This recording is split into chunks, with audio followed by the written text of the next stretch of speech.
Grand Prix goes to La Vita Bella Roberto Benigni.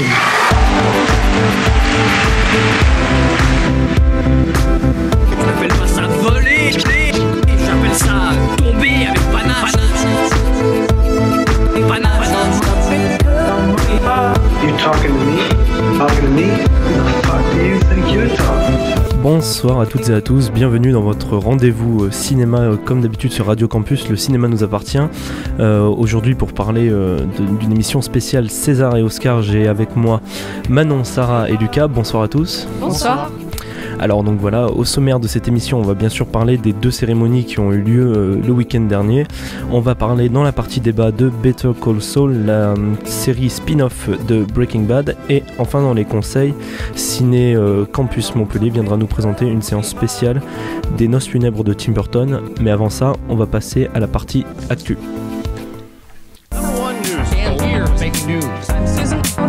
I'm Evan Baxter and here's what's making news. Buffalo PD's I'm Evan Baxter and here's what's making news. Donc pour commencer notre partie actu qui sera un peu plus longue que d'habitude puisque c'est une actu un peu particulière cette semaine, on va commencer par la cérémonie des Césars. Cérémonie des Césars qui a montré le succès incroyable de Timbuktu puisqu'il est reparti avec 7 Césars tout simplement pour le meilleur film, meilleur réalisateur, meilleur scénario original, meilleure photographie, meilleure musique, meilleur montage et meilleur son. Timbuktu, une production franco-mauritanienne du réalisateur Abderrahmane Sissoko ou Sissako peut-être. Sissako. Du coup Timbuktu, moi je l'ai pas vu donc je ne peux pas en parler. Lucas, il me semble que toi Timbuktu. Ouais, moi je l'ai vu et ça m'avait beaucoup plu, mais alors oui, enfin succès mérité, mais alors le truc c'est que est-ce que du coup ça n'a pas empêché d'autres films d'avoir d'autres récompenses. Enfin, je pense surtout à Saint-Laurent de Bertrand Bonello que j'avais beaucoup apprécié aussi, un peu déçu à ce niveau-là du coup que le film de Bertrand Bonello repart juste avec meilleur costume, je crois. Bon, c'était mérité, mais oui. T'as raison, moi je m'attendais à d'autres prix pour Saint-Laurent. C'est un peu puis, décevant. Il y a peut-être d'autres films qui n'ont pas spécialement leur place, mais je pense qu'on va en reparler. Enfin, je sais pas. Et du coup, Timbuktu pour toi, c'est un des films. Oui, non, c'est un très bon film et tout. Je sais pas s'il a eu beaucoup de succès en salle. J'en sais rien en fait. En tout cas, il va en avoir après la pub qu'il y a eu autour des Césars. Je pense après, 7 statuettes, ça reste beaucoup, mais bon. Ouais, pourquoi pas. Enfin bon, c'est pas moi qui décide, ils font ce qu'ils veulent, hein, mais je pense pas que ce soit Léa qui a à redire au niveau du palmarès. Du coup, moi je pensais parler de Saint-Laurent un peu plus tard, mais on va enchaîner maintenant. Meilleur costume pour Saint-Laurent.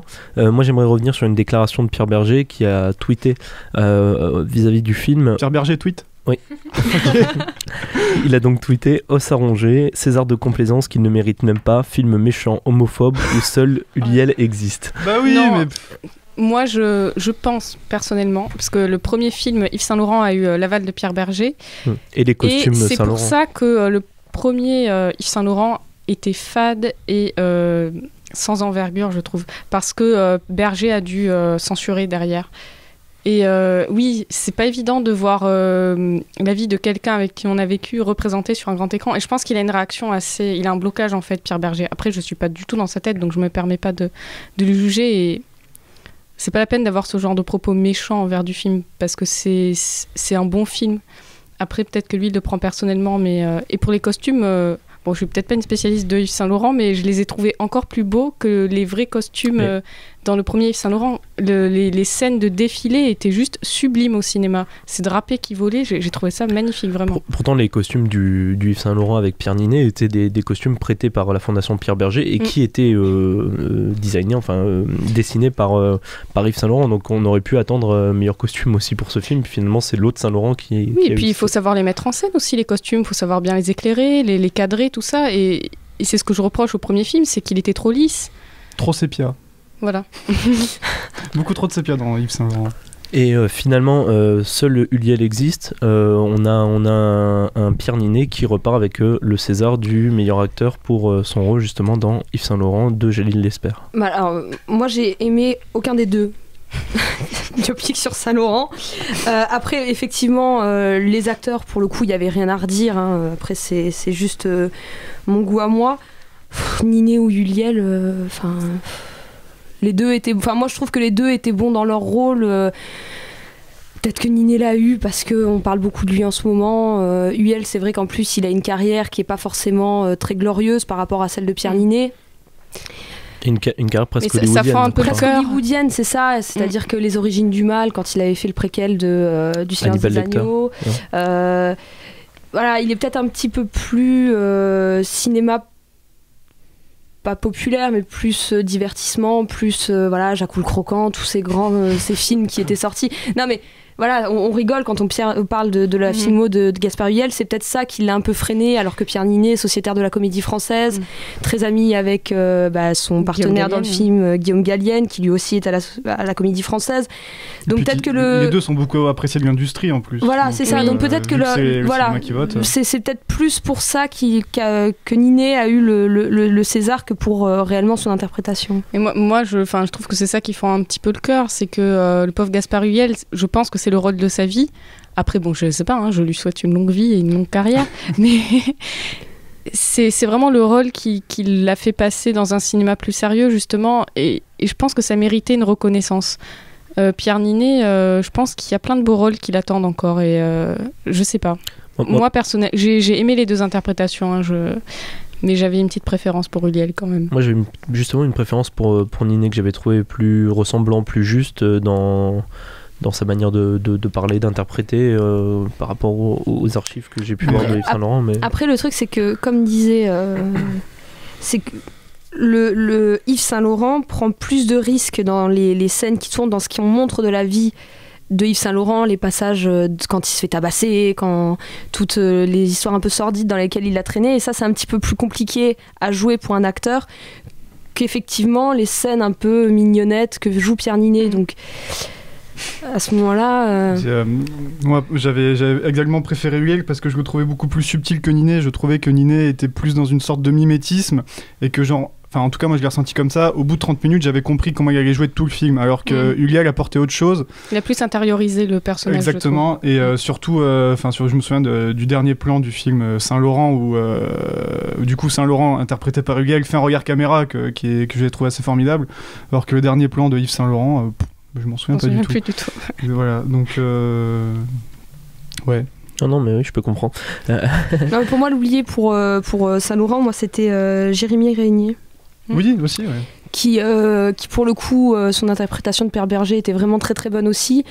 Alors déjà, il avait été oublié quand il avait fait Clo-Clo, où il avait très bien joué aussi. On n'est et pas là, très biopic encore une fois, France, en fait, hein. Non, on n'est pas très biopic, non. Il y aura d'autres oubliés, on en reviendra plus tard. Concernant les combattants aussi, qui est, on va dire, le deuxième film qui ressort un peu de ces Césars, seulement 2 Césars, ça fait un peu bizarre de dire ça.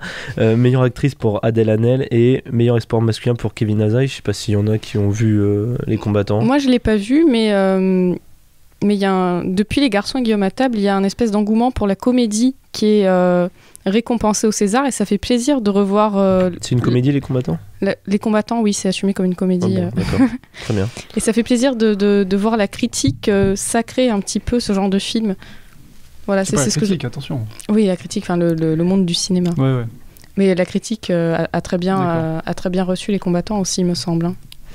Ensuite, il y a 2 prix qui, moi, m'ont un peu surpris, ou en tout cas, j'attendais peut-être d'autres personnes à ce niveau-là. C'est meilleur espoir féminin qui est donné à Louane Emera dans La Famille Bélier.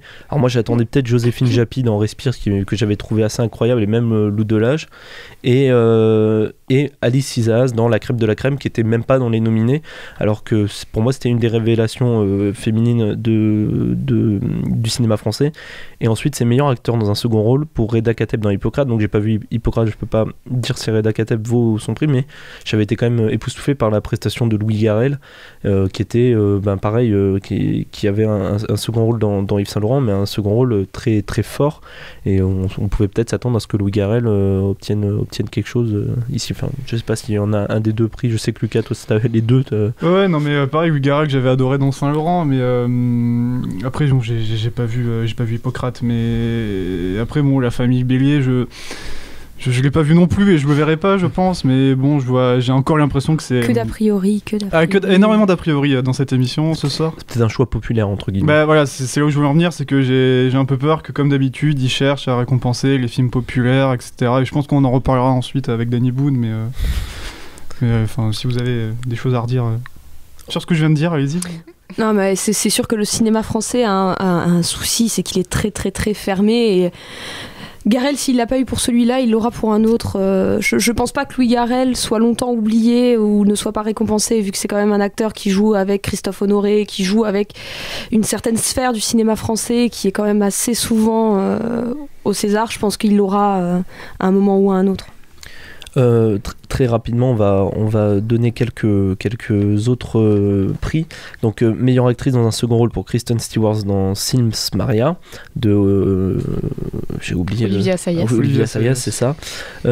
Meilleur film étranger pour Mommy, donc Mommy de Xavier Dolan, oublié des Oscars, mais apparemment récompensé par les Césars, récompense que je trouve normale en tout cas. Je trouve ça bien d'avoir donné ce prix à Mommy, qui méritait au moins un prix important. Meilleur documentaire, Le sel de la terre de Wim Wenders, et meilleur film d'animation. Alors voilà, maintenant on va être contente, Minuscule. J'étais très contente. Mérité? Oui, d'après moi, oui. Ceux qui étaient nominés, oui, c'est une belle animation. C'est un film qui a priori, vu qu'il n'y a pas de dialogue, qu'il n'y a rien, ne se fait que par l'image justement et par l'animation, du coup ça ne vaut que pour ça. Et puis moi je me suis éclatée devant, donc forcément je ne vais pas dire qu'il ne le méritait pas. Comme j'avais dit quand on avait fait les tops de l'année, pour moi c'était un peu le Seigneur des Anneaux version insecte, donc forcément pour moi il le mérite amplement. Et enfin, Oscar d'honneur donné à Sean Penn. César d'honneur, oui, excusez-moi. César d'honneur donné à Sean Penn par... c'est parce que c'était un casting hollywoodien, Marion Cotillard qui remettait le prix à Sean Penn. Kristen Stewart qui a enfin un prix, sans doute le seul de sa vie. Ah, on sait pas, peut-être qu'elle aura des projets intéressants. Peut-être qu'un jour elle apprendra à jouer, oui. Donc du coup, Sean Penn, pour l'ensemble de sa carrière, récompensé en César.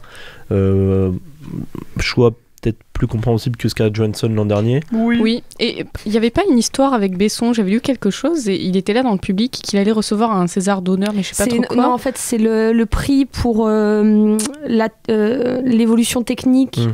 Et artistique du cinéma en fait. Ah d'accord, parce que le artistique j'avais pas trop compris en fait. C'est un prix d'honneur pareil pour la Cité du cinéma, les studios qu'il a créés à Paris. Je pense que tout le travail technique c'est compréhensible, mais oui, non, mais c'est économique à la rigueur. Mais le mec a posé son industrie, d'accord, mais il a pas. Je sais pas. Oui, mais c'est quand même assez exceptionnel en France d'ouvrir quelque chose comme ça. Et c'est vrai que ça fait évoluer le cinéma français dans un sens. Ça fait travailler les gens aussi, d'accord. Et d'ailleurs, ça fait penser à la création des studios hollywoodiens. C'est ça, et puis à une réflexion qu'a eu le chef décorateur de La Belle et la Bête, qui a eu le César, qui pour moi... Tu voulais absolument en placer. Oui, je voulais absolument en placer. Non, mais parce que il y a un moment, il faut qu'on arrête de se moquer des gens. Quand un décorateur qui participe à un film français qui a 45 millions d'euros de budget, ce qu'on voit jamais en France, jamais, se plaint qu'il est impossible de tourner un film en France. Enfin, il y a des choses à redire dessus. Enfin, il faut savoir faire des choses. Quand on fait une production pâtée, qu'on a un tel budget et qu'on vient se plaindre qu'on peut pas tourner en France, surtout que la plupart des choses sont numériques dans La Belle et la Bête, ce qui donne un rendu qui était pas terrible, sachant qu'on a un patrimoine français assez énorme à ce niveau-là, que des films comme Grand Budapest Hotel qui s'est fait entièrement tourner, bon, effectivement en Allemagne aussi, mais qui a un budget qui est de 30 millions. Quand on voit les décors de Grand Budapest Hotel et les décors il y a un moment où il faut quand même relativiser les choses, et son coup de gueule pour moi était complètement déplacé. C'était scandaleux, juste pour apporter de l'eau à ton moulin, si je peux me permettre l'expression. Le budget moyen d'un film français est 3 millions. Donc voilà. Oui. Donc je pense que tout est dit. En France. C'est-à-dire que quand on ajoute des films comme ça, il y a des films qui sont largement en dessous des 3 millions et des films qui prennent tous les budgets. Et quand on voit les aides qu'on donne en France pour le cinéma, les aides régionales, qui sont en général en plus pompées par les gros films produits par Pathé et compagnie, enfin compagnie non, il n'y a que Pathé. Donc ils pompent toutes les subventions régionales et après ils vont se plaindre qu'on leur file pas d'argent. Ce qui fait que les petits films français de genre ne peuvent pas se faire à cause de justement de ce genre de film, et là il vient se plaindre qu'il a pas eu assez de pognon. Voilà. Donc voilà, c'était Non, mais il fallait le dire. Non, Petit coup de gueule. Il y a un moment où Il était pas très bien placé pour critiquer l'industrie, quoi. voilà. Donc on va parler en un peu moins de 5 minutes de la cérémonie en elle-même, de l'organisation. Alors que penser de cette cérémonie des Césars? Il y a eu des choses que j'ai trouvées plutôt réussies, ou en tout cas des tentatives, et d'autres qui ont été des échecs, même Excusez-moi ridicules. pour mon langage, mais on se fait chier. Ouais, c'est très long. C'est chaud. Ce qu'on a reproché, Mais la longueur surtout. c'est surtout la même chose toutes les années, les mêmes blagues, le même genre de personnalité, la famille Canal+, un peu. Ça devient lourd, quoi, et je sais pas, ça manque de fraîcheur, de renouveau. De fraîcheur, de renouveau, et c'est pas aussi impressionnant et imposant que les Oscars, même si, J'ai eu l'impression... les Oscars, J'ai eu l'impression que la présentation et l'atmosphère générale, c'était un peu la même que ce qu'il y a depuis que Antoine Decaune est au Grand Journal. J'ai l'impression que c'était un grand journal sur 4-5 heures presque, sous forme de cérémonie, mais j'ai trouvé que l'ambiance en elle-même, ça ressemblait vachement au Grand Journal de Canal+, qu'il n'y avait pas ce décalage qu'il peut y avoir avec d'autres cérémonies qu'on peut voir aux États-Unis ou autres. L'ambiance de la cérémonie joue aussi beaucoup sur l'ambiance de la salle en elle-même, et c'est vrai que ça de toute façon c'est tous les ans la même chose. Il n'y a aucune ambiance dans la salle, quoi. Tout le monde fait la gueule, il y a 2 personnes qui applaudissent, ils participent pas, on a l'impression que tout le monde se fait chier, même dans les acteurs, alors que au contraire aux États-Unis ils essayent de faire un peu le show, et puis surtout la réglementation, quoi. J'ai chronométré les discours de remerciements et donc Abderrahmane Sissako, quand il a reçu, je sais plus lequel, ça a duré, je crois que ça en était à 8 minutes quand même. de remerciements. Et on ne parlera pas de Marion Cotillard et de son discours incompréhensible sur la vie de Sean Penn. Même l'hommage à Sean Penn en lui-même était mou, quoi. Moi je ne comprends pas comment on peut faire un montage de la filmographie de Sean Penn et faire un truc aussi plat. Oui, d'accord. C'est incroyable. Et pareil pour Alain René. Mais bon, j'ai halluciné. Mais j'étais un peu dérangé, moi, par Sabine Azema. Ouais, moi, je sais pas, ça fait qu'ils la prennent à partie comme ça. Je sais pas, j'ai trouvé ça un peu étrange. Enfin, moi, ça m'a un peu dérangé, mais je sais pas si ça s'est ressenti comme ça là-bas, mais devant mon écran, moi, comme ça, assister à ça, j'ai trouvé que c'était un peu rentré dans une intimité où j'ai peut-être pas besoin en tant que spectateur. Le fait de l'avoir mise au premier rang. Les 3 acteurs, donc Pierre Arditi, Christophe Lambert et je sais plus qui était la 3e personne, viennent la voir après. C'est vrai que, et puis même ces gros plans sur elle en train de pleurer avec alors le spot montre... sur elle, c'était assez gênant. C'est comme tu dis, on entre dans l'intimité. On sait très bien que c'était sa femme, on sait qu'ils ont tourné beaucoup de films ensemble, on sait tout ça, et on savait, c'est évident qu'elle allait pleurer. Donc il n'y avait peut-être pas besoin de faire quelque chose d'aussi appuyé sur elle. Peut-être plus s'intéresser au cinéma, mais ça, j'ai l'impression qu'en France, on a du mal à... Moi, je voulais juste dire, il y a un moment que j'ai beaucoup aimé dans les Césars, c'était la chanson du film de François Truffaut, L'amour en fuite, réinterprétée par M, et j'ai trouvé ça vraiment super cool, et l'improvisation à la trompette et tout, ça amenait de la fraîcheur, mais comme on disait, la salle ne réagissait pas en parallèle. Donc, il y avait des hauts et des bas, c'est vrai, dans cette cérémonie. Moi, j'ai trouvé aussi que, par exemple, on en parlait, le coup du sketch de Rabbi Jacob à refaire à type Valérie Lemercier, c'était lourd, c'était nul. Idée, quoi. Ça a fait rire personne, et à la fois, j'ai trouvé que c'était pas si nul de vouloir présenter cette espèce de film à casting là, quand il a voulu un peu faire. Ça, oui. Je trouvais que c'était un peu à l'américaine, du coup, c'était une tentative assez honorable. C'était à mort à l'américaine, quoi. Ils ont voulu faire. Mais c'était bien. Les mêmes, c'était Gallienne, Ninet, et puis les autres ne bougeaient pas. Donc... il y avait François Damiens, ça c'était marrant. Oui, mais le rôle du Belge, quoi. Voilà. Ce qu'il faut.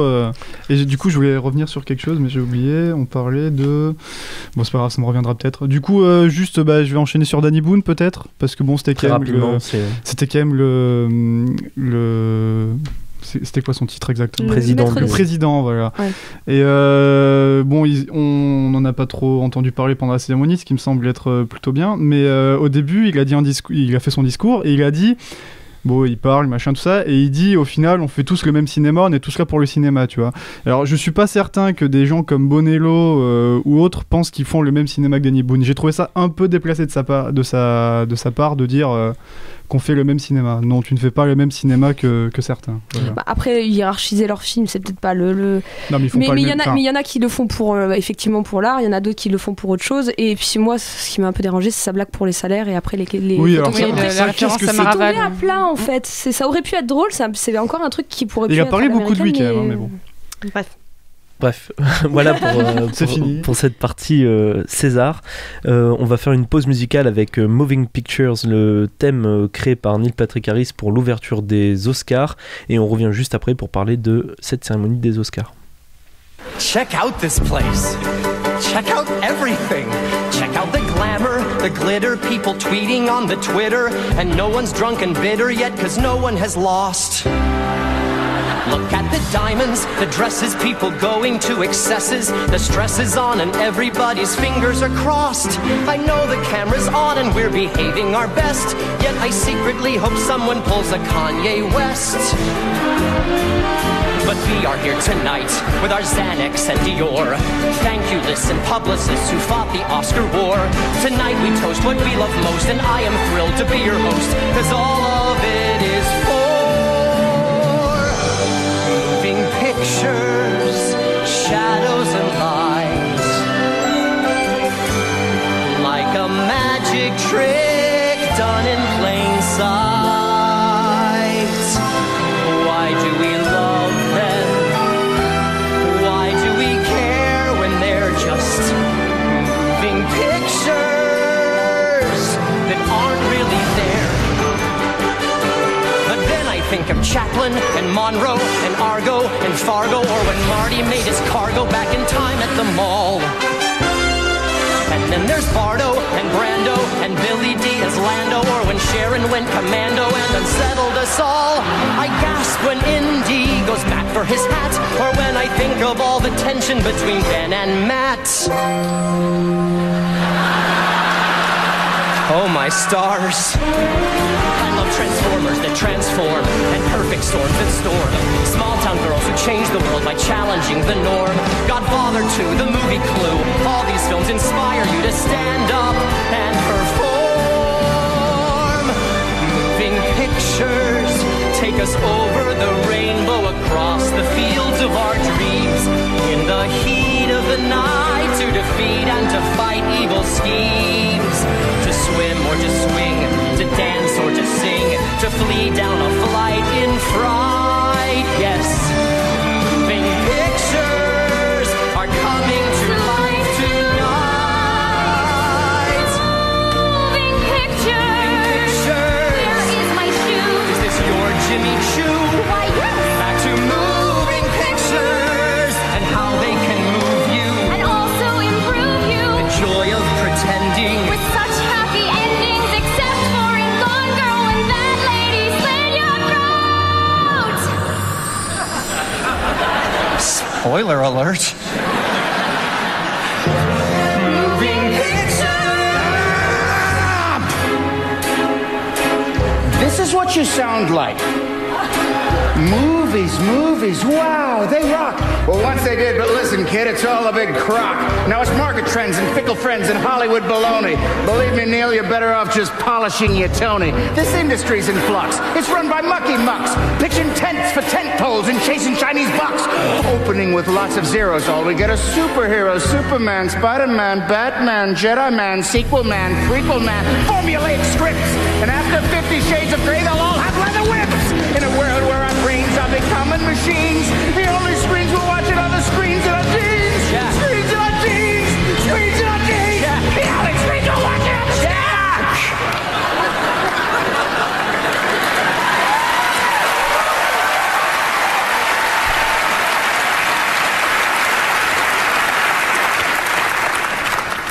I'm kind of in the. Would you mind? But you know. I know, but you. Fine.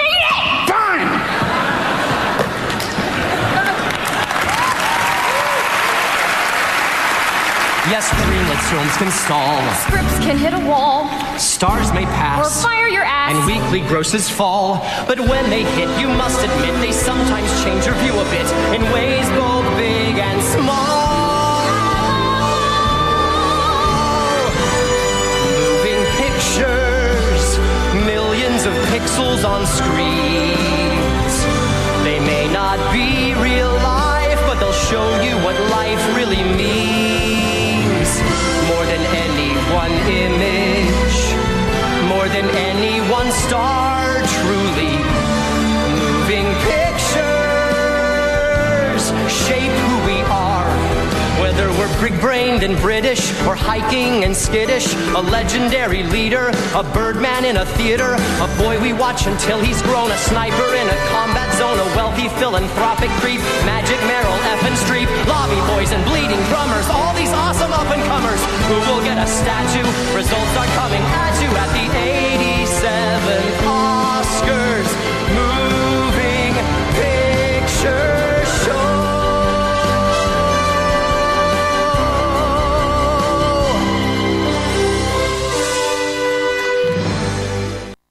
Donc voilà, c'était Moving Picture de Neil Patrick Harris, donc le thème d'intro des Oscars, cérémonie des Oscars donc, qui a eu lieu dans la nuit de dimanche à lundi, en France en tout cas, puisque il y avait le décalage horaire par rapport à Los Angeles, à Hollywood.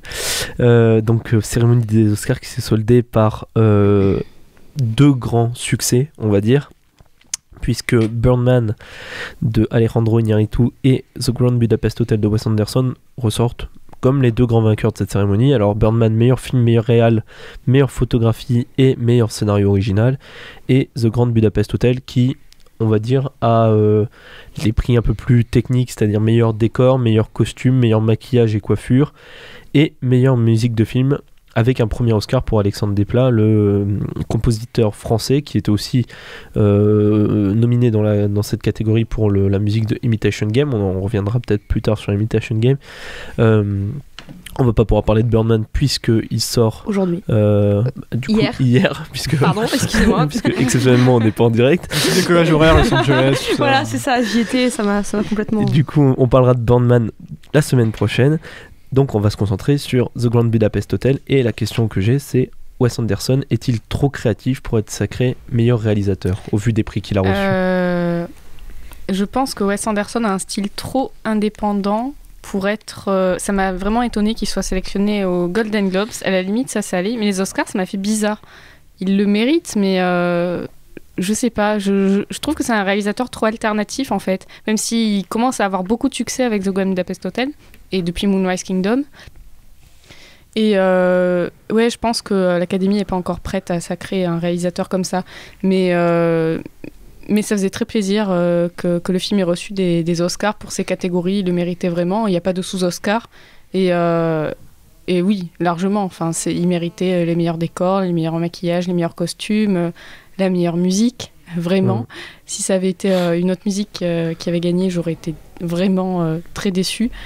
Et oui, comme on disait, c'est juste génial que ce soit Alexandre Desplat qui soit enfin récompensé après 8 nominations. On a vu une nomination, oui. Voilà, c'est un très bon compositeur, très créatif, et quand il compose pour Wes Anderson, c'est des pures merveilles, donc c'est juste génial. C'est ça, sur The Grand Budapest Hotel, il y avait un vrai processus de création qu'il n'y avait pas justement pour Imitation Game. On en avait parlé précédemment dans les numéros du Cinéma nous appartient. Quand on avait parlé d'Imitation Game, on a dit que la musique était plutôt insipide et n'apportait absolument rien au film, que c'était creux. Là, voilà, il est allé chercher des influences en Allemagne, en Russe. Ukraine, voilà, donc pour créer une musique d'un pays qui n'existe pas. Voilà, c'est quand même un travail Puis il y a toutes ces sonorités qui reviennent souvent chez Wes Anderson, toute cette espèce de petites percussions, de petits sons très, très aigus qu'il utilise, très, pas mignons, mais très, qui correspondent vraiment à l'univers de Wes Anderson, très poétique, et des très bonnes orchestrations. Et oui, enfin moi je suis totalement fan du travail de ce compositeur, mais comme tu dis, j'ai pas vu Imitation Game, mais j'ai écouté la musique et ça a vraiment rien à voir. Et il était nominé aussi, il était doublement nominé. Ouais, enfin c'était assez fade, quoi. Une musique très fluide et très au final avec pas trop de portée, et c'était bon, pas comparable. Mais pour revenir sur The Grand Budapest Hotel, oui, je pense que Wes Anderson n'est pas, enfin c'est pas le réalisateur typique que va récompenser les Oscars. Je pense qu'Iñárritu a beaucoup plus le profil du réalisateur qu'on va récompenser. Parce que voilà, donc bon alors, enfin moi du coup ça me fait un peu penser à Cuarón, mais c'est vraiment donc il fait d'abord ses films au Mexique, machin, des choses très très très propres, je dirais, à un réalisateur qui ensuite il va venir petit à petit aux États-Unis, puis il intègre Hollywood, puis finalement il fait un film très très hollywoodien. Bon, je l'ai pas vu, mais on en reparlera la semaine prochaine. Le travail d'Inarritu a l'air quand même assez costaud, hein, sur oui, Birdman. non, mais je dis pas. C'est que des enfin. Mais c'est des faux plans séquences. C'est que des faux plans séquences. Ouais. Après, je sais pas si c'est trop original parce que les Oscars sont moins frileux à brasser un peu toute leur culture, à nommer des blockbusters en même temps que des films un peu plus d'auteur. Enfin, quand on voit des fois les choix sont un peu foireux et là. Ouais, les choix sont un peu foireux, mais enfin, je sais pas si c'est vraiment de la frilosité de la part de l'Académie. Après, il faut voir que il y a. Faut voir la moyenne d'âge aussi. Voilà, il y a 6000 votants, ils ont tous à peu près plus de 60 ans. Mais disons que déjà, rien que d'être nommé aux Oscars, c'est déjà une victoire en soi. C'est vraiment des choses qui comptent dans la carrière de quelqu'un. Et je pense que il y arrivera un jour ou l'autre, mais je sais pas s'il est trop original. Je pense pas que les Américains aient peur de ce genre de choses. Non, mais c'est un cinéaste catalogué comme indépendant. J'arrive pas à dire vraiment en dehors du système un petit peu, même si quand même Budapest Hotel a été très fortement exploité, vendu. Il y a une large promo derrière, mais j'arrive pas à dire. Ça reste quand même très différent du cinéma de Sundance, des films à la Juno ou des choses comme ça. Ça reste, comme tu dis, c'est vraiment à part du cinéma indépendant américain aussi. C'est vraiment un hybride entre le blockbuster, le cinéma indépendant, le film d'auteur. C'est vraiment quelque chose d'hybride. Mais après voilà, c'est vrai que Birdman est sorti hier, donc on l'a pas vu, donc on peut pas dire, mais c'est vrai que c'est compliqué du coup de dire Wes Anderson le méritait plus que Inarritu. Après il y a donc ça c'est pas moi qui le dis, il y a des rumeurs comme quoi il aurait filé à Inarritu à cause de la polémique sur l'Académie raciste parce qu'il n'y avait pas assez de noirs américains nommés aux Oscars. Notamment dans les acteurs, pour j'ai oublié son nom, celui qui fait totalement c'est une polémique qui est tombée à l'eau en fait parce que la présidente de l'Académie est une femme noire. Donc elle a répliqué et elle a dit très justement que on choisit la qualité quand même, on n'y peut rien, on va pas non plus faire de la non, et puis même l'année dernière 12 Years a Slave avait gagné plusieurs Oscars, c'est très hollywoodien comme film. C'est très hollywoodien, je suis totalement d'accord, mais après est-ce qu'on peut vraiment enfin bref, c'était pas de ça que je voulais parler, mais en tout cas voilà, apparemment il y a des rumeurs comme quoi après c'est marrant aussi parce que l'année dernière Cuarón l'avait gagné, c'est la team mexicaine là. Mais ça annonce en tout cas Guillermo del Toro. Voilà, c'est ce que je disais, Crimson Peak l'année prochaine. Ça annonce quand même que le cinéma mexicain est en train ou si ce n'est a déjà créé une génération de réalisateurs qui s'imposent de plus en plus comme des grands réalisateurs actuels. Oui, mais déjà parce que Cuarón était quand même assez. Et je pense que Cuarón, c'est depuis qu'il a réalisé Harry Potter. Depuis qu'il a réalisé Harry Potter, ce qui était un choix. Inarritu, c'est pas non plus un débutant, mais ce que je veux dire, c'est que là, ils sont en train vraiment de s'imposer comme des gens vraiment importants. C'est pas seulement des réalisateurs qui sortent un film qui fera écho. Leurs films ont plus de public, ont trouvé leur public, je pense. Parce que c'est vrai que Cuarón avait déjà fait, en tout cas moi personnellement, ce que je trouve un très très bon film, Les Fils de l'Homme. Oui. Des films comme ça, mais c'était des films qui justement étaient peut-être un peu trop noirs pour l'époque où ils sont sortis. Il me semble que c'était une production britannique un peu indépendante en plus. Mais c'était pas le même contexte. Il y avait un montage de production, mais voilà, mais c'était très noir. Mais aujourd'hui, comme on aime faire des films noirs, un peu sur toute la décadence du coup, je pense que l'époque et le genre de cinéma qu'on fait aujourd'hui correspondent plus à leur univers à eux, c'est-à-dire que Del Toro avec son aspect gothique et un peu fantastique, ça marche de plus en plus. Cuarón avec bien que Gravity soit pas forcément très noir, mais voilà, je pense dans l'espace quand même. Oui. Non mais voilà, je pense qu'ils ont trouvé un public qu'ils n'avaient pas avant et ce qui fait qu'aujourd'hui ils ont plus de visibilité, même si avant ils étaient déjà des grands réalisateurs. Concernant, alors là on va d'une certaine manière avoir une transition un peu facile. Ce qui est aussi intéressant, on parlait des films indépendants, là on a quand même un film indépendant présenté à Sundance pour la première fois, qui était à Cannes, il me semble, dans la quinzaine des réalisateurs. C'est ça. Whiplash, 3 Césars, J.K. Simmons pour le rôle de Terence Fletcher. Oscar. Oui, Oscar, j'ai eu du mal entre la première partie Ça nous a un peu traumatisé. Ouais, mais en même temps, c'est à 2 jours d'intervalle. Bon. Donc, J.K. Simmons, Oscar pour le rôle de Terence Fletcher dans Whiplash, meilleur mixage sonore et meilleur montage. Whiplash, on peut dire une des grandes surprises de cette année, que ce soit spectateur ou critique. Tout le monde semble d'accord pour dire que c'est un film excellent, si ce n'est bien pour les plus pessimistes, on va dire. Et du coup, alors moi j'aimerais revenir, puisque on a parlé déjà avec Sarah, maintenant on va le dire à l'antenne, c'est sur le choix de J.K. Simmons, que toi tu trouves légitime, voilà, moi un peu moins. Je te laisse d'abord là. Ah oui, mais enfin, moi j'ai trouvé que c'était vraiment l'acteur parfait. Évidemment, bon, il y avait des antécédents et c'est un acteur qu'on a un petit peu catégorisé et c'est le genre d'acteur qu'on voyait pour ce rôle, mais ça me dérange pas du tout et il a, je sais pas, il a vraiment bien interprété ce professeur complètement tyrannique et en même temps en lui donnant une espèce d'humanité, pas en le rendant très froid. Et j'ai été soufflée par ce film, tout simplement, et par cette interprétation. Moi, j'ai trouvé ça complètement légitime. Moi, ce qui m'avait dérangé dans Whiplash, c'est que certains effets étaient un peu trop appuyés. Toi, tu parlais un peu de... on comprend au bout de 30 minutes comment on va jouer Pierre Ninet dans Yves Saint Laurent. Moi, c'est un peu comment j'ai perçu aussi le rôle de J.K. Simmons dans Whiplash.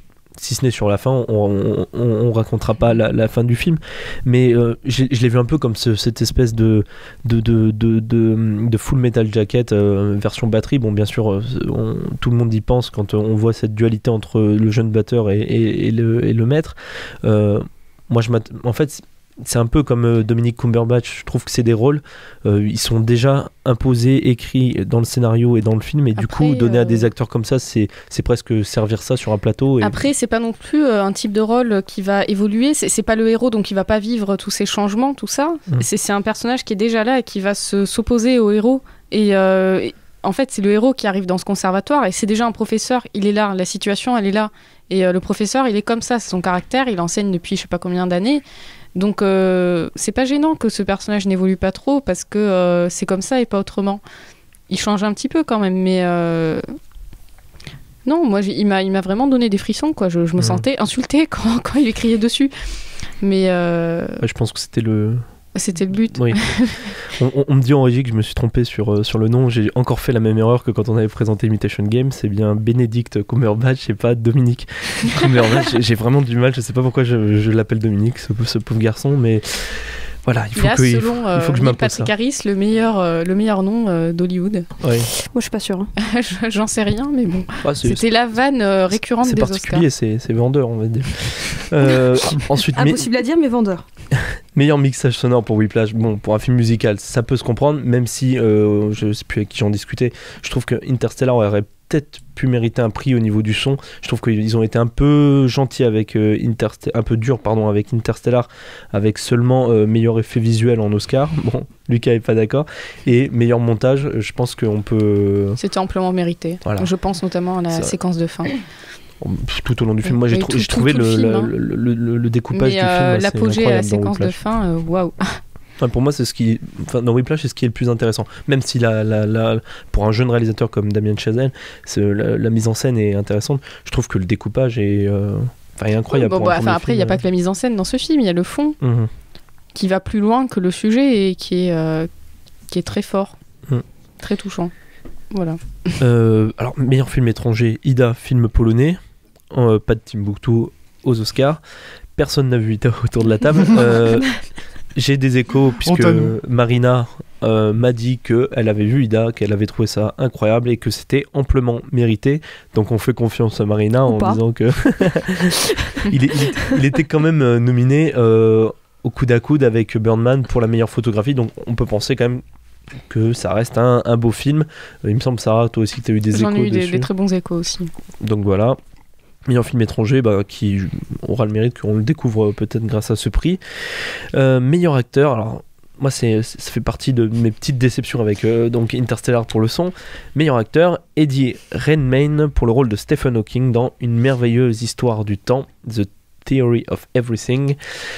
Alors voilà, moi je ne suis pas allé voir ce film parce que ça avait l'air, excusez-moi pour l'expression, cucul à praline. À mort. Et la réalisation ne me donnait pas envie dans la bande-annonce, rien. Et il rafle quand même le prix du meilleur acteur à Steve Ça fait Carell. partie des grands mystères des Oscars. Chaque année, il y a des films, on ne sait pas ce qu'ils font là. Alors ça, on dirait vraiment un téléfilm pour jeunes filles. Pour les meilleurs acteurs, c'est pas... Voilà. C'est explicable. Non mais j'avais un mot, je l'ai perdu. Non mais c'est pas étonnant. C'est pas étonnant. Parce que de toute façon, en acteur, c'est, comme j'ai expliqué ma théorie un peu avant. The theory of everything. Voilà, ma théorie de tout sur les acteurs. Non mais c'est vrai que pour les acteurs en général, ils privilégient les biopics.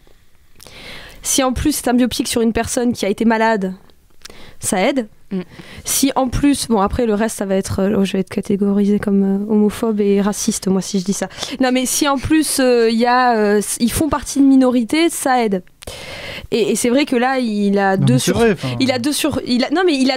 Ah non mais c'est bête à dire et c'est vrai que c'est méchant. C'est comme le film à costume aux il a Oscars 2 sur 3. qui est très apprécié aussi. Il a 2 sur 3, c'est-à-dire qu'il joue un personnage réel qui est encore en vie et en plus c'est quelqu'un qui a une maladie grave et qui donc le fait. L'année dernière pour Matthew McConaughey c'était un malade du sida, un biopic encore une fois, donc c'est depuis appartient à une minorité.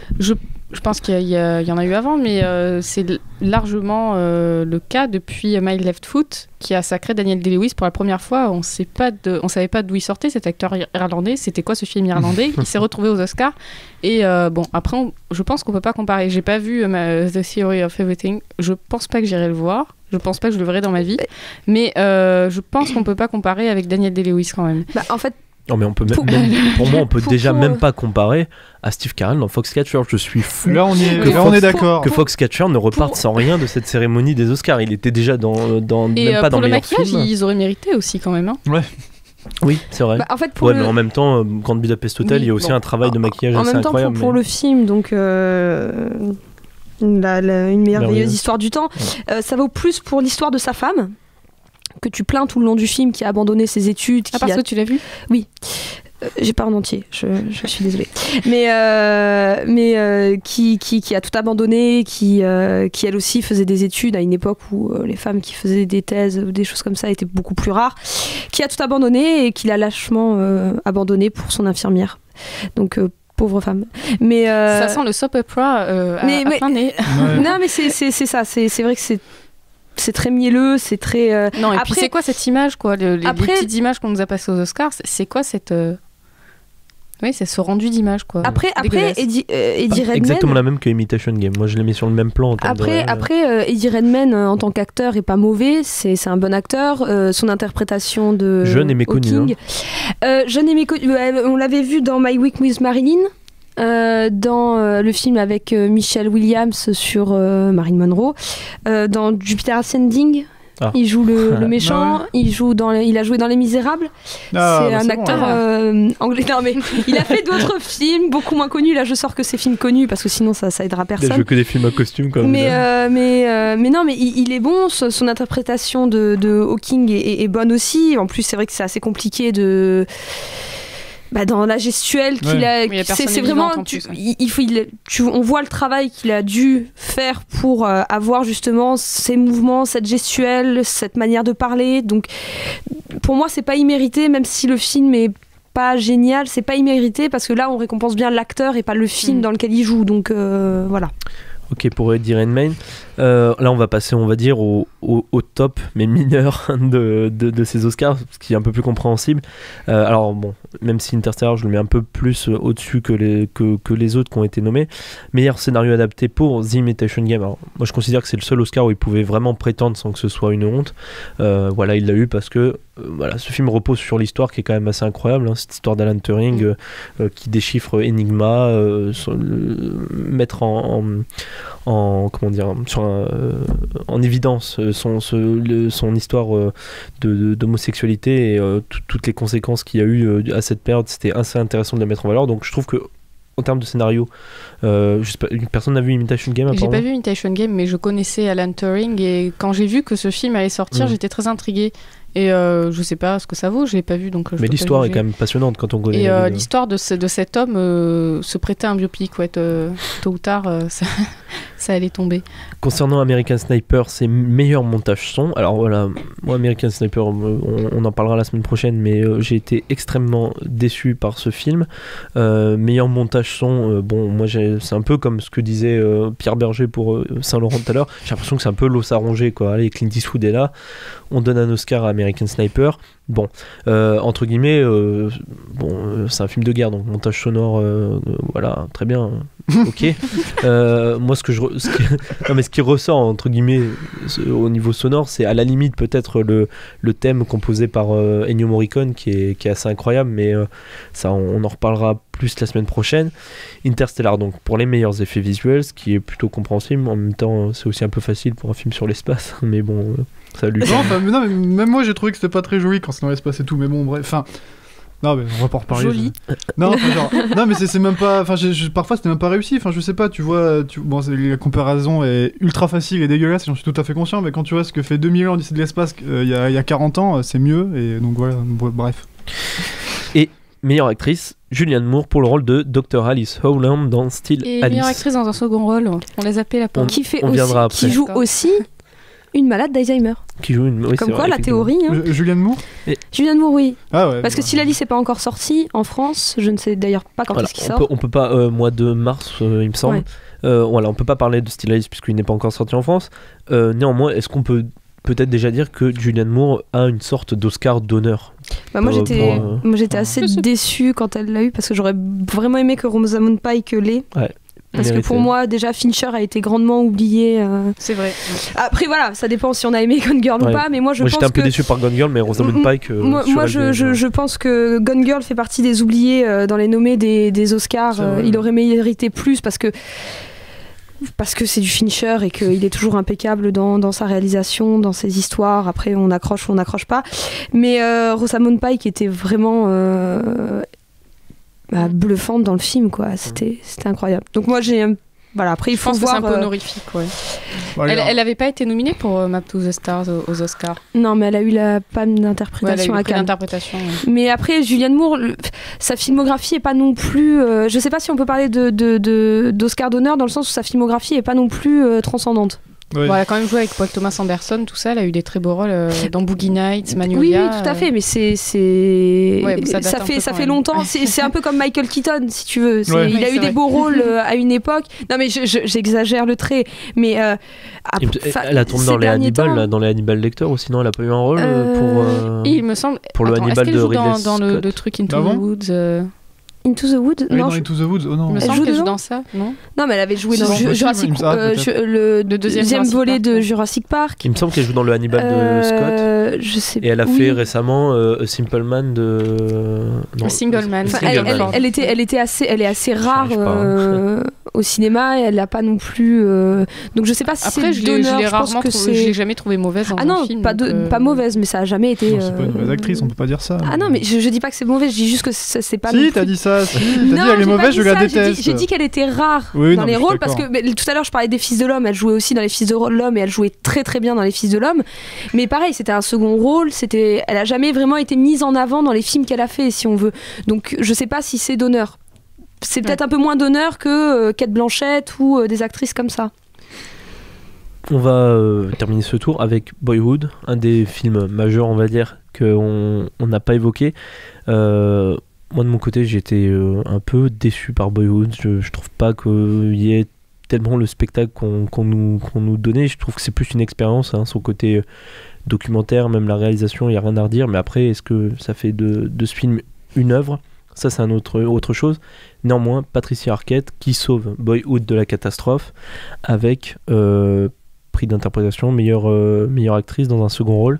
Je sais pas s'il y en a qui ont vu Boyhood autour de la table. Moi j'ai vu Boyhood et dans l'émission Top et Flop, il était à la 2e place de mon top. J'ai vraiment adoré ce film et je sais pas pourquoi, parce que c'est un film, comme tu dis, qui est assez simple et en même temps je l'ai trouvé tellement universel et tellement prenant et il m'a énormément émue. Et les interprétations de tous les acteurs et la réalisation, plein de partis pris de mise en scène époustouflant, parce qu'il faut être un petit peu visionnaire pour se dire qu'en 2014, on va avoir retenu ça des années 2000 ou quoi, en ayant tourné que 2 jours tous les étés. Et oui, Patricia Arquette, très, très touchante, simple et très belle, comme tous les acteurs dans ce film. Et j'en avais parlé lors des émissions des tops. C'est ça qui est beau, c'est de voir ces visages qui vieillissent, qui prennent des rides, ces visages naturels et ces personnages qui évoluent et qui mûrissent. Et oui, elle le mérite amplement. Après la concurrence n'était pas féroce non plus en face. Hein. Non. D'ailleurs, je sais même plus. Bah, sais même plus qui la plus plausible, il me semble que c'était Emma Stone pour Birdman, même si on peut pas juger à l'heure actuelle. Après, les autres, ça avait l'air d'être un peu... voilà, elles étaient là, pour faire joli. Il y avait Keira Knightley, je crois. Hein. Ah oui, oui, il y avait Keira Knightley, ouais, donc c'est vrai. Pour faire joli aussi. Non, mais voilà, après, on parlait pour J.K. Simmons. Je trouve que moi, les personnages les plus intéressants pour moi, c'est le couple divorcé, là, Patricia Arquette et Ethan Hawke. Voilà, je pense que Ethan Hawke pouvait plus concurrencer J.K. Simmons sur le second rôle que les autres vis-à-vis de Patricia Arquette. Je trouve ça dommage que Ethan Hawke soit passé à côté de ça. Acteur qu'on voit pas non plus trop souvent. Et on n'a pas parlé du petit discours féministe de Patricia Arquette à la fin de ses remerciements, qui a prôné une égalité homme-femme aux États-Unis. Alors, elle est partie du cinéma et aux États-Unis, bon, comme ça semble très pompeux, mais c'était très bien lancé. Comme on disait, les discours aux États-Unis sont réglés comme du papier à lettres et sont super. Bon, on peut dépasser de temps en temps, mais c'est pas comme au César où les personnes arrivent sans avoir préparé leur discours et on sait pas trop ce qu'ils disent.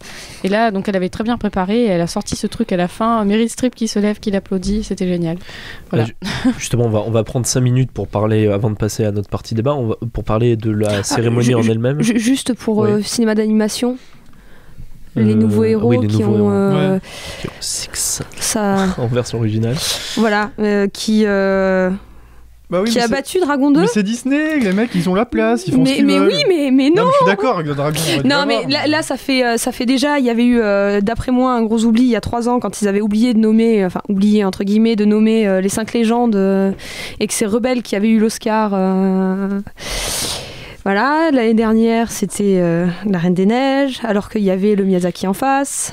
Ah oui, c'est vrai. Il y avait le Miyazaki là aussi, il y avait le vent se lève, il me semble. Non, c'était la princesse. C'était l'année dernière, là c'était le. Oh là là, mais parce qu'en fait j'ai regardé Kaguya. les 2 cérémonies d'affilée et du coup Ah ouais, t'as tout embrouillé.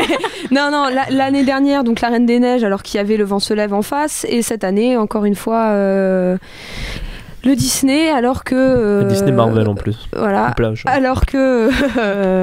c'est peut-être le seul moyen que Marvel ait un prix. Ah, ils étaient nommés quand même pour les Gardiens de la Galaxie dans les effets visuels. J'avais dit que je quittais la mission si jamais... Maquillage aussi, ouais. Oui, bah...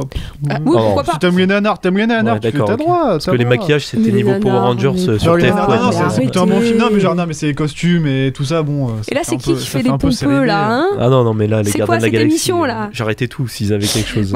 Non, tout ça pour dire que voilà, Disney a encore une fois le monopole, enfin Disney Pixar ont le monopole sur le cinéma d'animation, et que du coup l'année prochaine on peut encore parier sur la victoire de Disney avant même qu'on le dise. Voilà.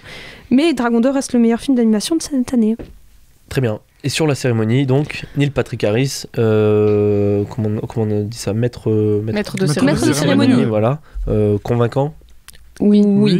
Oui, franchement, ça doit pas être évident du tout de tenir une cérémonie d'une telle envergure.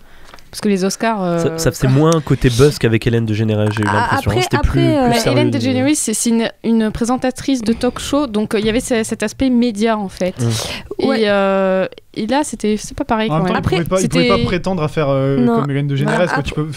T'es obligé de faire plus sobre, je pense, quand t'arrives juste après. Après, Neil Patrick Harris a déjà un lourd passé de présentateur de cérémonie. Il avait présenté les Tonys, les Grammys. Il a vraiment, il sait comment faire tout ça. C'est quand même. Il vient de Broadway quand même. Il vient de Broadway. Ça se voit. Il sait. Ça se voit, et en même temps pas tant que ça, parce qu'il a moins joué la carte du musical que certains présentateurs qui avaient eu, comme Hugh Jackman ou même Billy Crystal, quand il se présentait.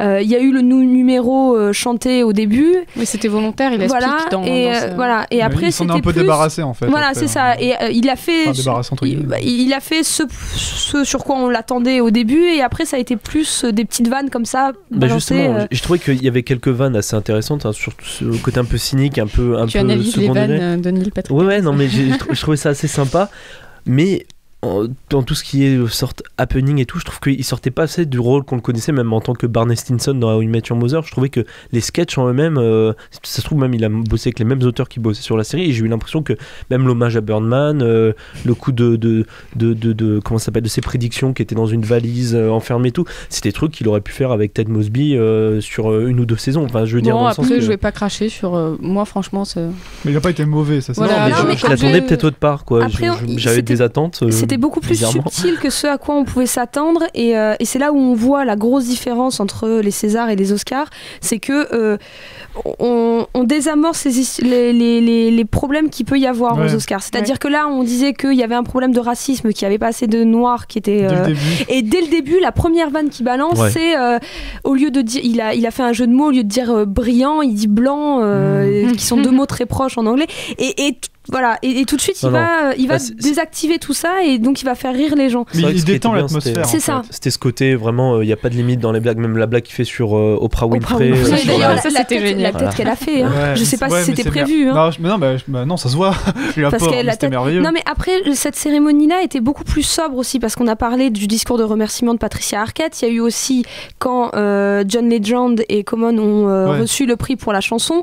Mais il y a aussi le scénariste de Imitation Game qui en 2 minutes a fait un plaidoyer magnifique en parlant de son expérience personnelle, où il dit que lui il avait voulu c'était touchant, il avait l'air c'était très touchant. En plus, quelqu'un d'aussi jeune qui reçoit un Oscar, qui dit qu'il a essayé de mettre fin à ses jours, et que finalement il est là, et qu'en fin de compte tous ceux qui se sentent pas à l'aise dans la société devraient être à sa place et doivent se sentir à sa place. Voilà, c'était une émission c'était une cérémonie qui était tout en subtilité, et c'est vrai qu'il n'y a pas eu de gros happenings, mais en même temps ça c'était bien fait. Après, les numéros musicaux étaient pour moi bon, il y a à redire, sauf moi je veux rebondir sur l'interprétation de Lady Gaga pour l'hommage, c'est les 50 ans de The Sound of Music, la mélodie du bonheur cette année, et quand ils ont annoncé Lady Gaga dans les petites parce qu'il y a des pubs aux Oscars, ce qu'il n'y a pas au César. Le teasing était un peu lourd, moi j'ai trouvé aussi. Et en fait, c'était très beau. Et Julie Andrews était toute émue, la pauvre, et j'ai beaucoup aimé ce moment. J'aurais préféré que ce soit Julie étonnamment, Andrews, alors que les autres numéros musicaux, je les ai trouvés passables, quoi. Bon. À part le premier où il y avait Jack Black. Oui, enfin. Non, mais on le voit pas assez souvent. C'est vrai. Et c'était très drôle, et voilà. Donc voilà pour cette partie Oscar César. Je voulais juste revenir très sur, rapidement. on en a vaguement parlé avant l'émission sur les espèces de petites animations génériques pour présenter les films qui étaient très belles, très réussies. Il y avait aussi celle pour l'hommage aux personnes disparues. Il y en a eu beaucoup d'ailleurs cette année, c'était très déprimant. Et voilà, c'était une mise en valeur de l'art du générique de film qui était très agréable. Ok, donc sur César et Oscar, on va dire qu'on retient 4-5 films: Timbuktu, Les Combattants côté français, et Birdman, The Grand Budapest Hotel et Whiplash. Voilà, pour ceux qui n'auraient pas vu encore ce film ou qui se posaient des questions, voilà, on peut dire qu'ils ont été récompensés par leur père. Donc voilà pour cette page César et Oscar, et sans transition, on va passer à la partie débat. I like the way you die, boy. Rambo here's a Freeman. If I don't shake your hand, What kind of die? I count 2 guns, nigga. Cette partie débat qui va se concentrer exceptionnellement sur une série cette semaine, puisqu'on va parler de Better Call Saul, spin-off de la série Breaking Bad, créée par Vince Gilligan et Peter Gould, avec Bob Odenkirk, l'acteur historique, enfin je sais pas si on peut dire historique puisque la série est assez jeune, mais qui tenait déjà le rôle de Saul Goodman dans Breaking Bad, série diffusée sur AMC aux États-Unis et sur Netflix en France. Très rapidement, le synopsis de la série, c'est 6 ans avant de croiser le chemin de Walter White, Saul Goodman, connu sous le nom de Jimmy McGill à l'époque, est un avocat qui peine à joindre les deux bouts à Albuquerque, au Nouveau-Mexique. Alors Better Call Saul s'était annoncé comme une des séries les plus attendues de l'année. Elle est enfin arrivée en France. Qu'en pensez-vous ?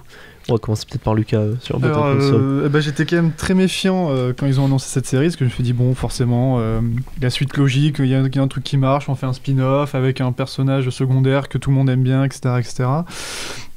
Donc j'ai pu me regarder les 4 premiers épisodes, et je dois dire qu'au début la première séquence du premier épisode, j'ai trouvé formidable. Mais ça, je vous laisserai la découvrir par vous-même. Tout est bien désamorcé comme il faut par rapport à Breaking Bad. Et donc ensuite, la série commence en tant que telle. J'ai eu un peu de mal à rentrer dans le personnage parce qu'en fait, j'avais vraiment l'impression de retrouver tout un tas de gimmicks, que ce soit dans la réalisation ou chez le personnage. Donc on a toujours les gros plans dans des objets, comme on avait pu avoir dans Breaking Bad, etc. Toujours des cadres décadrés, si je puis dire, tout un tas de trucs comme ça, et le personnage de Saul Goodman qui n'est pas encore Saul Goodman. Je retrouvais vraiment sa personnalité telle que je la connaissais. J'étais pas surpris et je me disais, bon, où est-ce que ça va nous amener tout ça ? Et donc j'ai eu un peu de mal au premier, et ensuite c'est quand même en continuant le deuxième, le troisième et le quatrième épisode où je me suis dit, d'accord, peut-être qu'il peut se passer des choses, peut-être qu'il y a un intérêt dramatique à cette série. Donc voilà, je suis encore un peu dubitatif, mais j'attends de voir la suite parce que j'ai l'impression que ça prend le bon bout. Il y a une dynamique qui s'installe à peu près au milieu du second épisode et qui sort entre guillemets de ce qu'on a vu dans Breaking Bad. C'est-à-dire que moi j'avais aussi un peu peur comme toi de retomber dans... de voir une espèce de Walter White qui subit une transformation encore. Ouais. C'est ça. Ça partait comme ça, je suis d'accord. Moi, le premier épisode, pareil, j'ai été happée par la première séquence.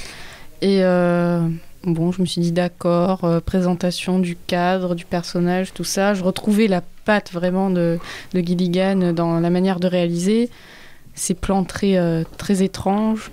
Et bon, on est habitué au thème musical de Breaking Bad, donc ça fait bizarre quand le générique arrive, mais... Il est court en plus, le générique. Hein. Oui, il est court et un peu décevant d'ailleurs. Enfin, je pense que c'est voulu et que ça va se désamorcer plus tard. Parce que c'est très court et à chaque fois on voit des nouveaux extraits. Pareil, des gros plans toujours.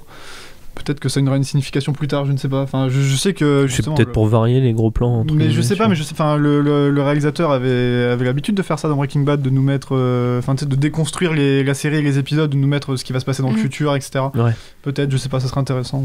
Bon, c'est une supposition. Voilà. Enfin, moi j'ai vu que deux épisodes et à la fin du deuxième épisode, j'avais envie d'en regarder un autre. Alors que à la fin du premier, je me suis demandé est-ce que je regarde le deuxième ou pas. Je pense que, comme tu dis, je pense que plus ça va monter en puissance et il y a un intérêt quand même. Après, bon, on peut pas mettre sur le même plan que Breaking Bad quand même, dont le premier épisode est juste un chef-d'œuvre. Donc, ça c'est clair si tu compares les deux. Évidemment qu'on va pas pouvoir s'empêcher pendant toute la série de les comparer. Donc, c'est plus compliqué aussi de découvrir un personnage que de prendre une série sur un personnage qu'on a déjà, dont on connaît le futur, et je trouve pas ça si mal de connaître les origines et de voir qu'il n'était pas Saul Goodman, ce mec à la tchatch avec les pubs un peu irréalistes, et qu'avant de ça il était en galère, il était un peu embêté par d'autres cabinets plus importants que lui, avec qui il a plus ou moins des relations au niveau du nom. Ça reste encore un peu flou dans ce début de saison. Je pense que c'est quelque chose qui aussi se créera par la suite, et c'est pas inintéressant. Moi j'adore cet univers et j'adore ces personnages, donc bon, effectivement je vais suivre cette série, mais c'est sûr que bon on se pose des questions quand on regarde ça pour la première fois. C'est quand même pas le genre de série où on se dit au bout d'un ou deux épisodes ouais ça sent mauvais quoi. On a déjà eu l'expérience pour Gotham avec Jocelyn, on en avait parlé. Déjà, c'est très bien réalisé, je trouve la photographie formidable. Il y a des plans et même les petits détails d'interprétation, d'ambiance, d'objets, tout ça, tous ces détails de mise en scène. Moi je pense notamment à une séquence où on voit en plongée Bob Odenkirk, donc Saul Goodman, qui attend un appel à une cabine téléphonique, il sait pas quand est-ce que l'appel va avoir lieu, et je trouve que l'échelle de plan, tout le travail de cadrage autour de cette séquence, elle est assez remarquable, même le montage. Bon, on est aussi un peu habitué avec Breaking Bad, mais on a quand même des plans des fois pour une série qui sont assez ah oui, remarquables. c'est assez audacieux, hein. Mais après, je pense qu'il faut avoir vu Breaking Bad. Ah, ça, quand c'est même. sûr. Ouais, parce que... On rate énormément de références et d'intérêts. Il y a plein de Ça, c'est références, de clair. personnages qui C'est reviennent. vrai qu'on retrouve des personnages, même des premières Sans saisons de spoiler. Breaking Bad. Parce que du coup, ça nous permet, enfin, le fait de retrouver d'anciens personnages, enfin, d'autres personnages, ça va aussi nous permettre d'en apprendre plus sur leurs origines. Enfin, il y a un personnage qui est récurrent dans les premiers épisodes, donc ça, enfin, c'est un personnage que j'appréciais beaucoup dans Breaking Bad, donc ça, c'est plutôt Je pense intéressant. qu'on pense aux mêmes personnes. Oui, je pense qu'on pense au même, forcément, mais bon, je vais pas spoiler.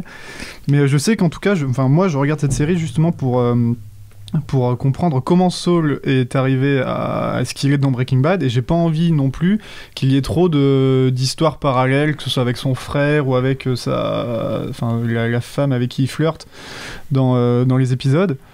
Donc voilà, et ouais, pareil, je suis un peu perplexe par rapport au personnage du frère là qu'on voit de temps en temps. Enfin, je crois que c'est son frère. Oui, c'est pas très clair encore. Ouais. Je sais pas trop. Il me semble que c'est son frère, mais bon, enfin voilà, ça je sais pas trop où est-ce qu'ils veulent en venir avec ça, mais pourquoi pas. Ok, donc voilà. Faisons confiance, je Ouais, pense. voilà. Voilà. Better Call Saul, on peut faire confiance, et on peut faire confiance aux avis des chroniqueurs de l'émission. Donc une série qu'on vous conseille, on en reparlera bien sûr quand elle sera terminée pour en dire un peu plus. Donc voilà, très courte partie débat, et pas vraiment de débat puisqu'on est assez d'accord pour dire que Better Call Saul est réussi, en tout cas les premiers épisodes. Donc on va passer directement à une partie conseil. Alors soit vous écoutez mes conseils, soit vous vous barrez tout de C'est un suite. très mauvais marché. Non, on devrait au moins l'écouter. Voilà, une partie conseil qui va commencer directement par les deux personnes de Ciné Campus Montpellier qui sont venues nous présenter les Noces funèbres de Tim Burton et Mike Jones, film de 2005. Alors vous allez peut-être vous présenter premièrement aux auditeurs et puis nous parler de ce film. Pourquoi ce choix dans la programmation ? Alors bonjour, moi c'est Guillaume.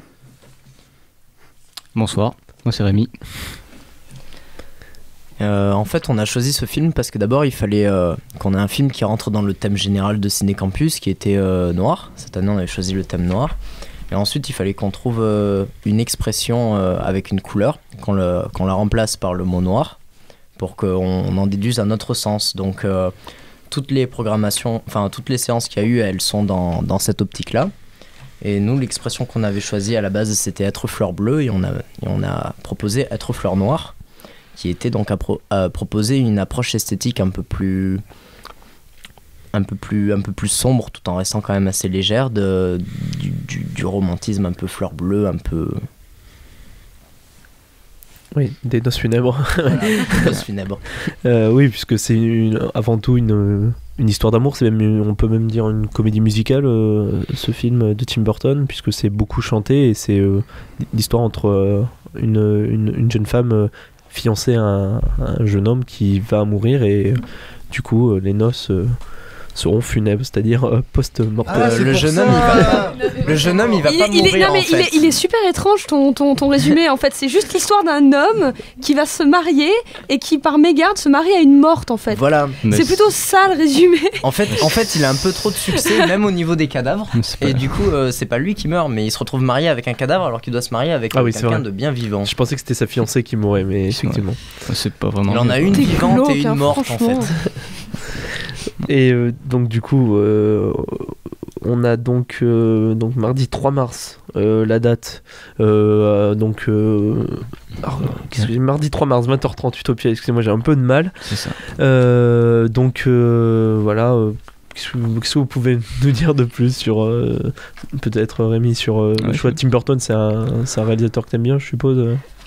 Alors comment dire, on n'a pas vraiment choisi les Noces funèbres pour Tim Burton, on a choisi les Noces funèbres par rapport au thème surtout. Alors, en fait, on avait hésité entre plusieurs films, donc Eyes Wide Shut qui avait proposé Guillaume, parce on a imaginé le thème être fleur noire comme une relation amoureuse, soit faisant entrer un meurtre, soit faisant entrer directement la mort.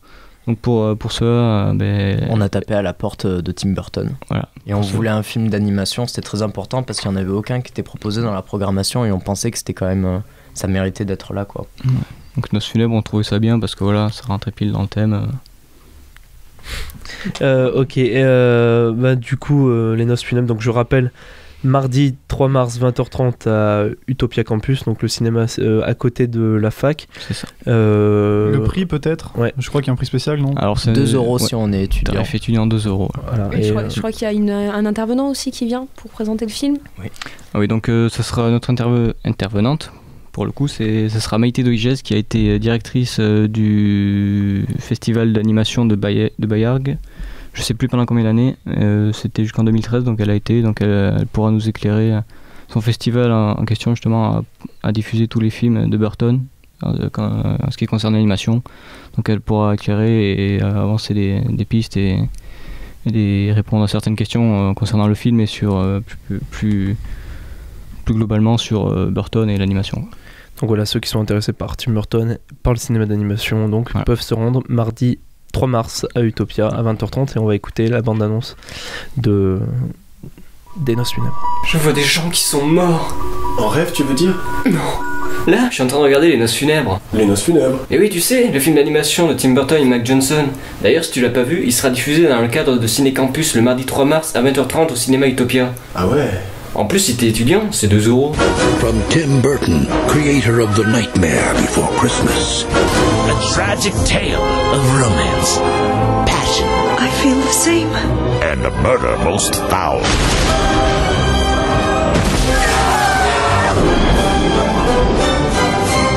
Tim Burton's Corpse Bride. This is gonna be good. Ceci était un message à caractère humoristique. Si vous voyez des morts, veuillez consulter votre médecin. Donc voilà, c'était la bande-annonce des Noces funèbres qui sera à Utopia. Merci d'être venu présenter ce film. Merci à vous de nous avoir reçus. Merci à vous.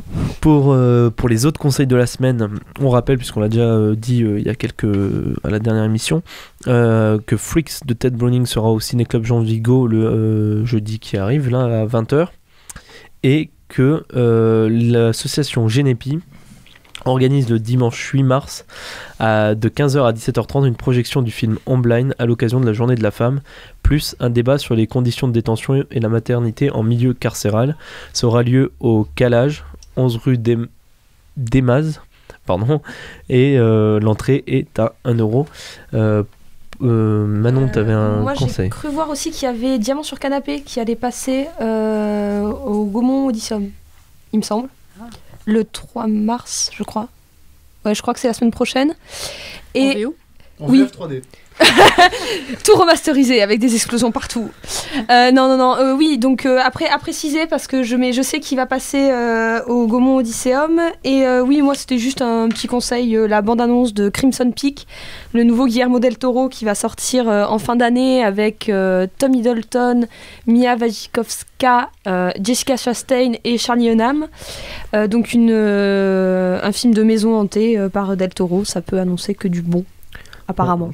Moi, je ne donne pas mon accord sur Del Toro encore, mais en tout cas, si vraiment il y a, on essaiera de se renseigner dessus. S'il y a vraiment une projection de Breakfast at Tiffany, je conseille largement. Peut-être qu'il y a un conseil parmi Sarah, Lucas. Non, absolument rien. Bon, bah voilà, du coup, on arrive au terme de notre émission. Merci de nous avoir suivis. Merci à vous tous d'être venus pour parler des films cette semaine. On va se quitter avec le morceau d'introduction de la série Better Call Saul, un morceau appelé Address Unknown de The Ink Spots. Et on se retrouve la semaine prochaine pour parler de American Sniper, Birdman, Réalité de Quentin Dupieux et Red Army. Et d'ici là, portez-vous bien. Bonne soirée.